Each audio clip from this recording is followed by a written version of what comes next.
Doctor Mohammad Yunus যখন প্রথমে Nobel পান, প্রথমে আমরা সবাই কিন্তু আনন্দিত হয়েছি, কিন্তু একটা কারণ এখন পর্যন্ত আমি মিলাইতে পারি নাই যে ক্ষুদ্র ঋণ সুদের ব্যবসা করে একটা মানুষ কিভাবে নোবেল পায়। ভাইরে ভাই, একটা মানুষ কত বড় নির্লজ্জ হতে পারে সেটা এই ব্যক্তিকে না দেখলে বুঝতেই পারতাম না।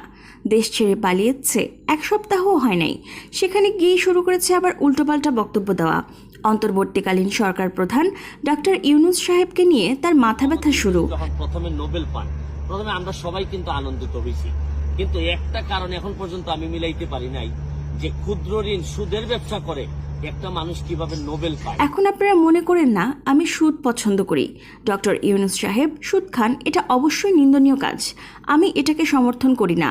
তবে দেশের এই কঠিন সময়ে আমি মনে করি ডক্টর ইউনূস সাহেবকে খুবই প্রয়োজন। বিশ্বমহলে ডক্টর ইউনূস সাহেব একজন বিখ্যাত ব্যক্তি। আমার বিশ্বাস তার মাধ্যমে দেশের উন্নতি হবে।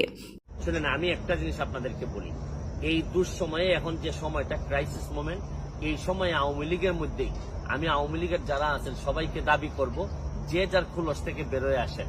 প্রতিবাদ করার সময় আছে, আমাদের যা যা আছে তার বিভিন্ন সময় আমরা বলবো, আমাদের দুর্নীতির বিরুদ্ধে যুদ্ধ চলতে থাকবে। আপনি যে আওয়ামী লীগের সবাইকে নিজের খোলস থেকে বেরিয়ে আসতে বলছেন, তার আগে আপনি বেরিয়ে আসুন, দেশে আসুন। যারা আপনার সাথে অবিচার করেছে তাদের মোকাবেলা করুন।